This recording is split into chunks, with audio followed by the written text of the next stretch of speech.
Hi friends, my name is Faye and you're watching Mystery Date with a Book.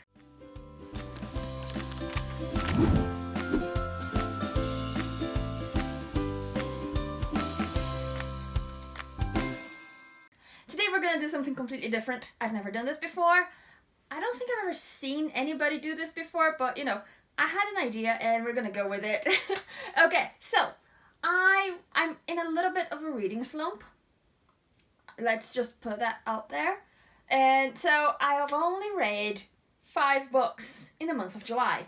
But that's okay, 5 books is better than no books at all. So I'm quite happy with that, especially because I'm in such a slump. So we're gonna rank my July books Dance Mom style. Now I haven't watched Dance Moms in years, but I saw an ad on TV the other day about Dance Moms and it got me a bit nostalgic and I was like, you know what? I'm gonna do that with books. So we're gonna do a book pyramid. As always, we're going to start at the bottom of the pyramid and work our way up to the best book of the month. Now, here we go. Now, I've never done this before, so bear with me. Okay, so we're gonna start with the lowest of the low of the month of July. And that was, I know, it's an unpopular opinion, that was Nevernight by J. Christoph. Okay. I thought the plot itself, the story itself, the concept was really, really good. Oh my goodness. The story overall was brilliant. It's such a good idea. But the beginning of this book is so confusing because we keep going back and forth within a chapter and there's no... How do I say this? The author doesn't make it clear which timeline you're reading. You just have to figure it out as you go. So being thrown back and forth all the time with no warning, I thought that was so confusing. So confusing. It took me a while to get into this book because of that beginning. And yeah, I'm not saying this is at the bottom just because I feel like it. There's a reason, okay? It was very, very confusing at the beginning. I gave this a 3 stars rating, which is not that bad. I don't usually go below 2 anyway, but 3 is okay. The beginning was very, very confusing. The writing style was so overly embellished, let's say, that it took him 2 pages to write something someone else would have written in a paragraph. You know what I mean? Too many descriptions, too many flowery words. We don't need that, okay? Especially in a story like this. There's so many things happening. It's scary at some point, Some people classify this as horror. So it doesn't match the writing style that we saw in this. I think J. Christoph should stick to sci-fi.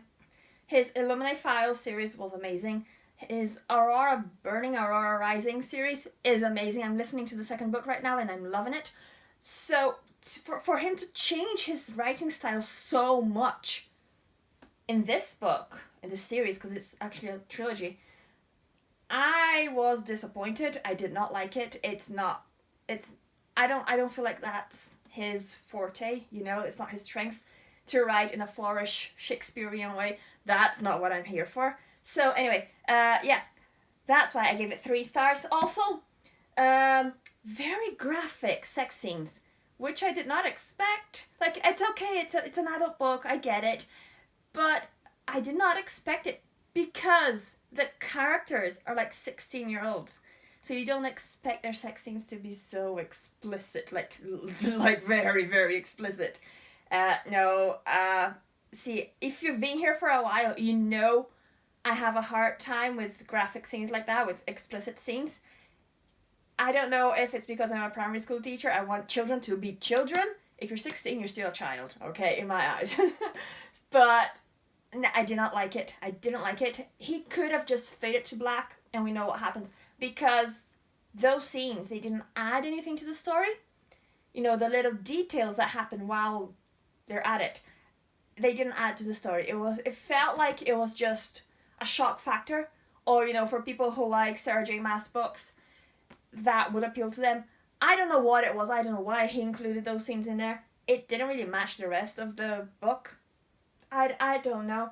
I know it's a very unpopular opinion, but at the same time, I know I'm not the only one who feels that way. But here we go. 3 stars. So that goes at the bottom right there. Nevernight by J. Christoph. Okay, then I read a nostalgic book, okay, from my childhood. That was a complete change of pace after Nevernight. That was Christy and the Walking Disaster. Now, this is a book by the Babysitters Club.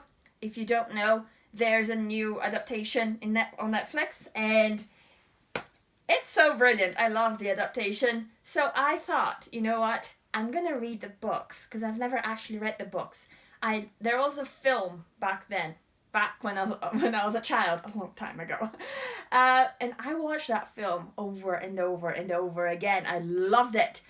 But I had never actually read the books. So I'm gonna try and collect the whole series. Now, I've only just found out that there are 131 books in the Babysitters Club series.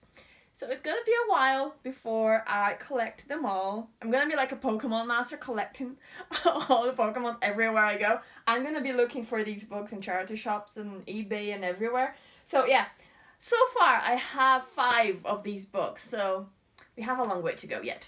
Anyway, Christy and the Walking Disaster, number 20 in the collection. I thought this was okay. I gave it 3.5 stars. It was alright. It was just a little bit boring sometimes because, you know, I'm not the target audience, obviously. But yeah, it was nice. It was a nostalgic feeling, you know, to be back in those babysitter meetings and get to see those characters again. It's hard now because sometimes when I'm reading a book by the Babysitters Club, sometimes I imagine the actors who played them in the film when I was a child. And sometimes some characters, I picture them as the new adaptation on Netflix.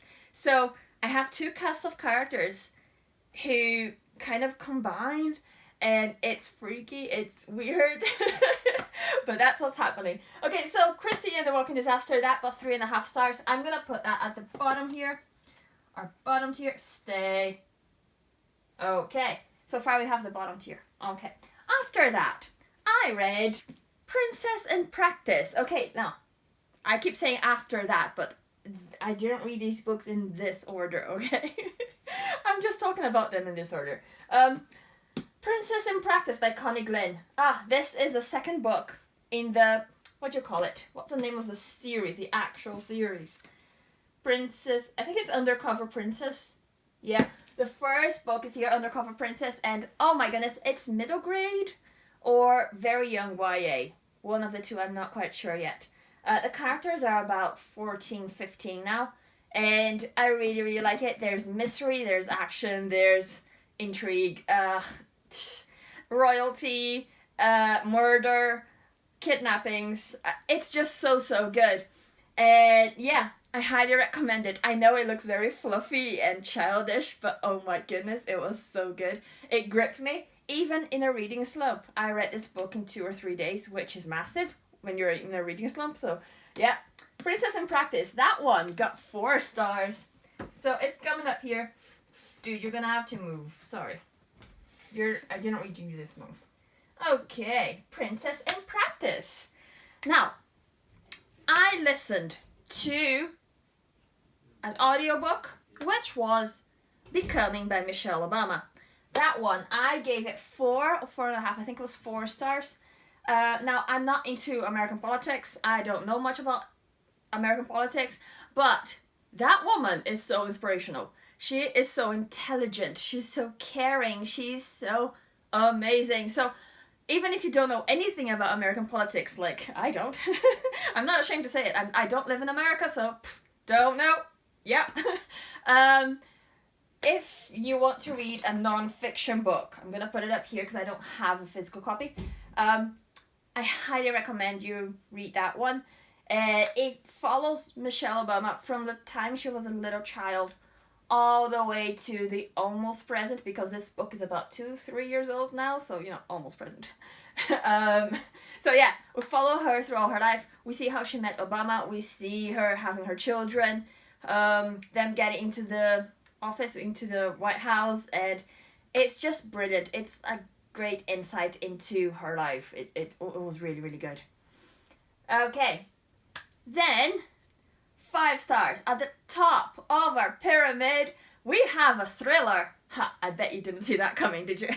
Okay, we have a thriller. The Family Upstairs by Lisa Jewell. I think that's what it is.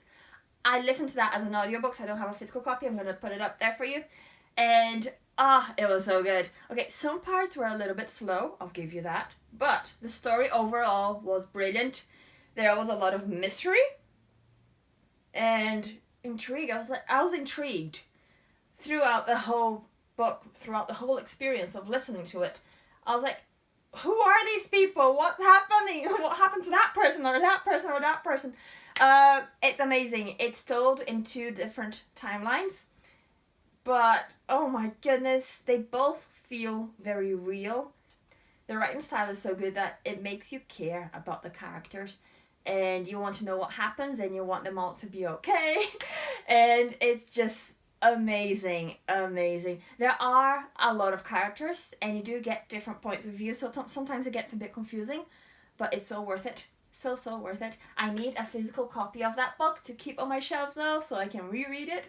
But yeah, so good. I highly recommend it. 5 stars to The Family Upstairs. And that's it, guys. This is my first book pyramid. I hope you liked it. If you like this video, if you want to see more of stuff like this, let me know down in the comments. Click that like, subscribe, click the bell. You know what to do. Leave a comment, say hi, you know. Let me see. If you've seen this video to the end, leave an emoji. It doesn't matter what emoji. Leave an emoji, okay? So, that's it. It's just so I know who, if anybody watches my videos to the end. I don't know. Okay, so that's it, guys. I'll see you next time. Goodbye.